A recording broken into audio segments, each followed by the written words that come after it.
Hello friends, do क्या आपको पता है आत्म परीक्षण इम्प्रूव करने के लिए बहुत ज़रूरी है। Do you know the introspection is very necessary to improve every day. अगर हम आत्म परीक्षण नहीं करेंगे अपना रेगुलरली तो हम इम्प्रूव ही नहीं करेंगे, अपनी गलतियों को सुधार ही नहीं पाएंगे। If we will not do introspection on daily basis, we will not keep improving our self, we will not correcting our mistakes. तो यह ध्यान ज़रूर रखें कि आप रोज़ रात को या दिन में अपनी जो आपने कल प्रैक्टिस की है, जो आपने कल वीडियो बनाई है या जो भी आपने एफ़र्ट्स डाले हैं, आप उनका परीक्षण करें और जो भी गलती करी है उनमें सुधार करें। So make sure you are keep tracking of your yesterday's practice, whether you have made video or put any efforts. Keep track of that and improve doing that practice. Any mistakes you have done yesterday is practice, so correct that today. अगर आप उस गलती को आज नहीं सुधारोगे तो आप इसका मतलब धीरे चल रहे हो। अगर if you will not improve it, if you will not correct that mistake today, it means you are moving slow. आत्म परीक्षण इसीलिए अपना रोज़ करना ज़रूरी है, जिससे कि हमें रोज़ अपनी गलतियों का पता चले। Introspection is necessary on the daily basis because we can correct our mistakes on daily basis. हमें अपनी गलतियों को सुधारने में कहीं देर ना हो जाए।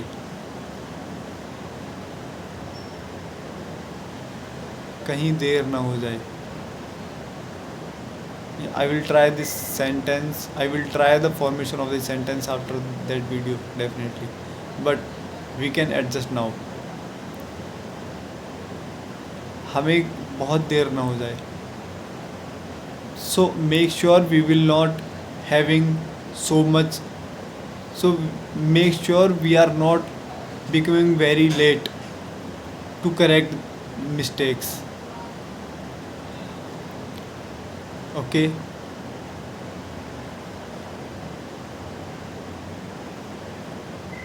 सो अब सवाल आता है कि मैंने कम्युनिकेशन को ही क्यों चुना, और किसी निश में भी जा सकता था या और कोई स्किल के लिए मैं शुरुआत कर सकता था। So the question is now why I started only communication topic, why I started only spoken English. I could go for another skill, I could choose another niche to start from.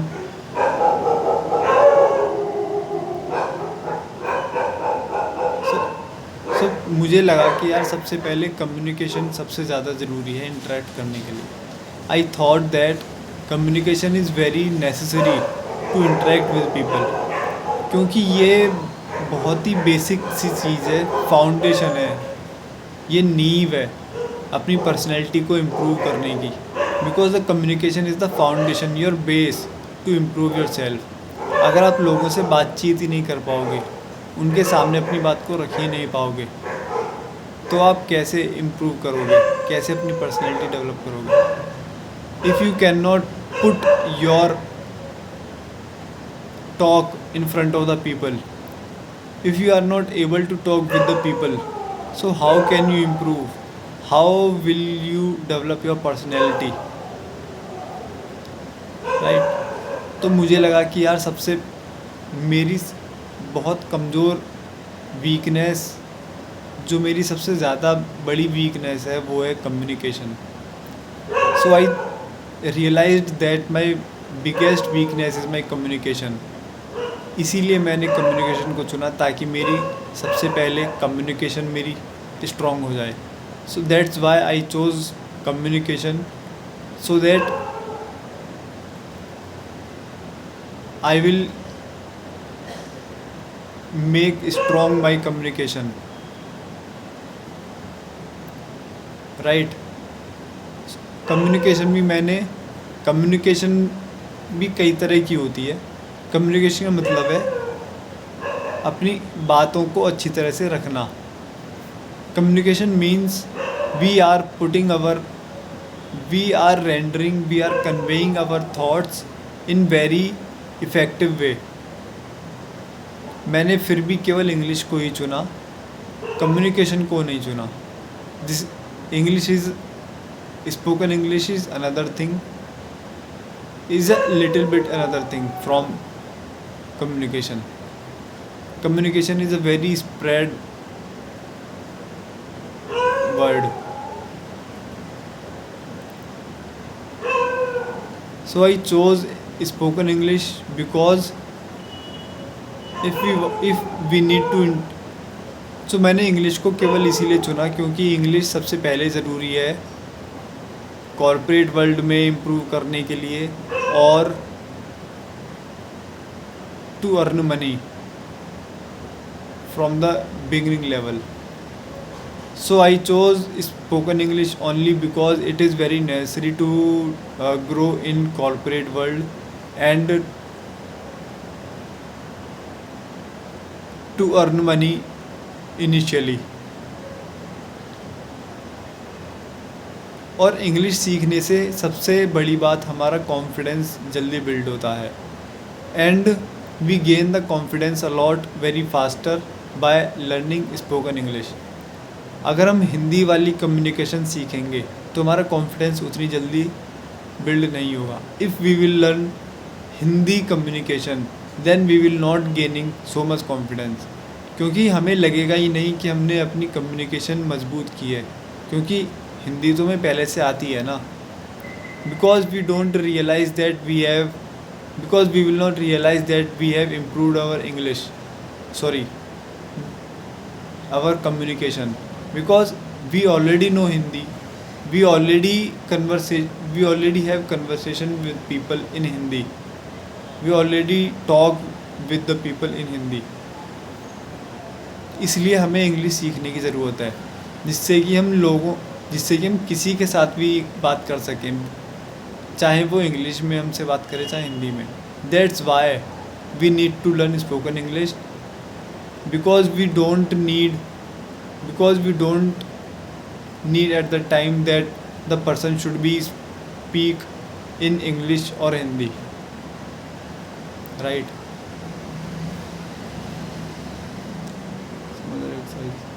तो मैंने कुछ और other exercises add की हैं अपनी daily routine में. So I have add some other exercises to my daily routine. कुछ exercise मैंने कल शेयर की थी, some exercise I have shared yesterday, और कुछ मैंने अपनी कल वाली गलतियों को सुधार के या इम्प्रूव करने के लिए आज ऐड की हैं. So I have add some other tips exercises to improve my yesterday's mistakes and to improve faster. तो अब मैं आपको उन्हीं एक्सरसाइज के बारे में बताने जा रहा हूँ जो कि मैं खुद भी अप्लाई करने वाला हूँ इन 21 दिनों तक. So I am now going to share with you these exercises that I am going to share with you also, that I am implying on myself in these 21 days. So the exercises are translating. So the exercises are, तो exercise इस तरह से हैं: story making, story translating, short stories from Hindi to English, Hindi to English. मैं रोज़ 2 short story translate किया करूँगा, एक हिंदी से इंग्लिश में, एक हिंदी से इंग्लिश में. I will be translating 2 stories per day. One is from Hindi to English and another is from English to Hindi. क्योंकि मैंने आज करके देखा तो मुझे लगा कि ये बहुत इफ़ेक्टिव तरीका हो सकता है इंग्लिश को जल्दी इम्प्रूव करने का. Because I try it today and I realize that it can be so much effective way to improve English faster. क्योंकि ऐसा करने से हमारी सेंटेंस बनाने की क्षमता मजबूत होती है और उसके साथ साथ हमें कठिन शब्दों का ज्ञान भी होता है. By doing this, we improve our formation of sentences, and we also strong our vocabulary, and we also improve our vocabulary too.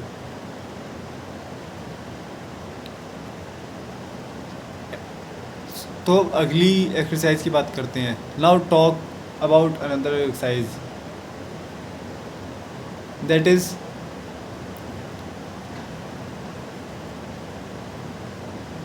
मैं सोने से पहले रोज़ अफर्मेशन लिखूंगा, अपना टारगेट लिखूंगा.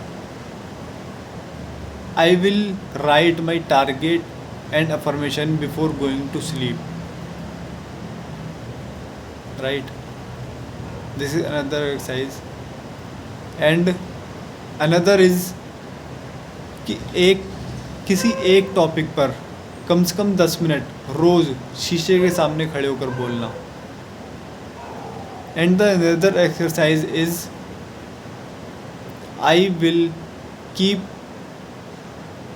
speaking about one random topic for at least 10 minutes in front of the mirror. ऐसा करने से मैं किसी भी चीज़ के बारे में बोलना सीख पाऊँगा. By doing this, I will be learning speaking about anything.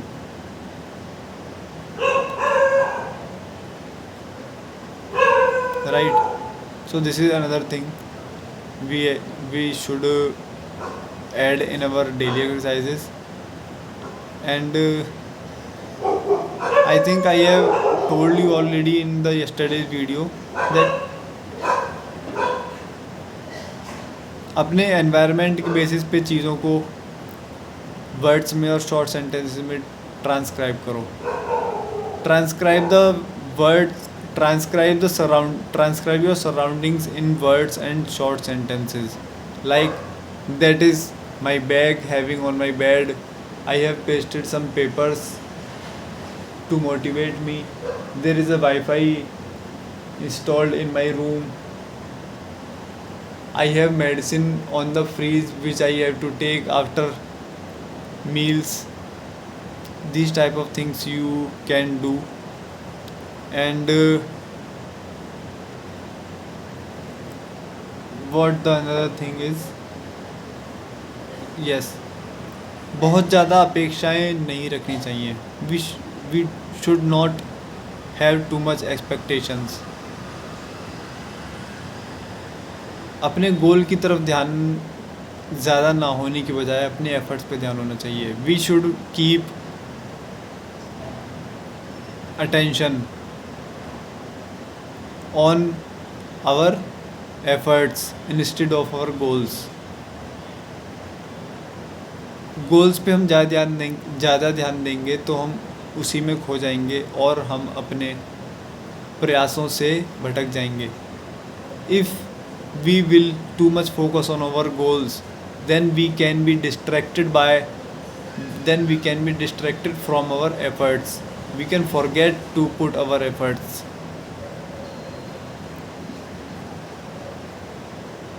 ये धोनी भी इस बात को बहुत कहते हैं और धोनी इस बात के लिए जाने जाते हैं कि प्रोसेस में हमें बिलीव करना चाहिए, ना कि रिज़ल्ट में. Dhoni also use to say this many times that we should not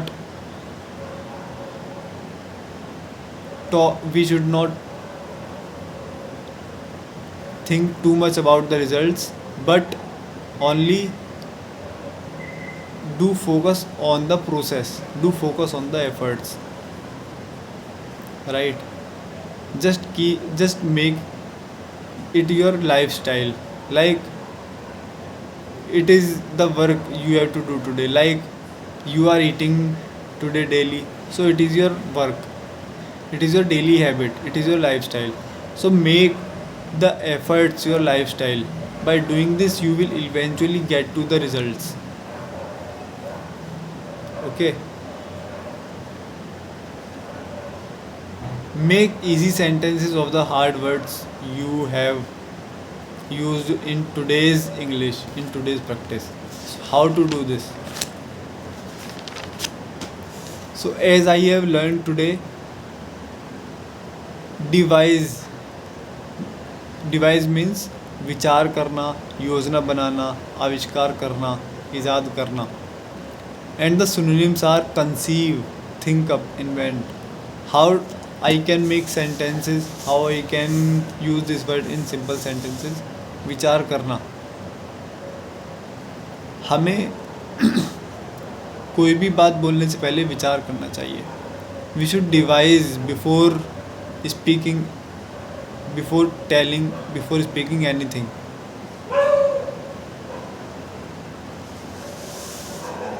आविष्कार करना. हमें आविष्कार की तरफ ध्यान देना चाहिए. We should keep our attention to the we should keep attention to devising the things. redundance, बहुतायत. The synonyms of redundance are excess, superabundance, more than enough, copiousness. किसी भी चीज़ की बहुतायत बुरी होती है. The redundance of anything is bad for health, is bad for us.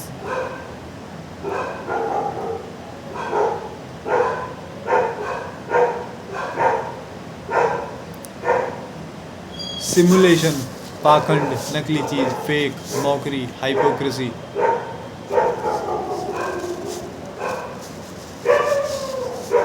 यार दुनिया बहुत झूठी है. The world is fake, world is simulation. हर जगह केवल पाखंड फैला हुआ है. The simulation is spreaded everywhere. हमें पाखंडियों से बच के चलना चाहिए. We should keep avoiding from the simulation. We should keep avoiding from the hypocrites.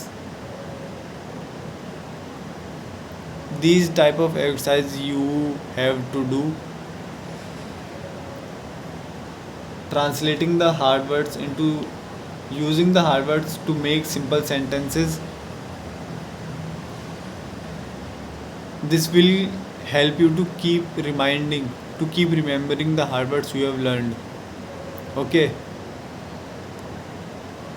so I think it's okay for today, and this was the day 6 of 21 days challenge, and we are keeping improve everyday basis. Let's meet on the tomorrow on the day 7. Best of luck.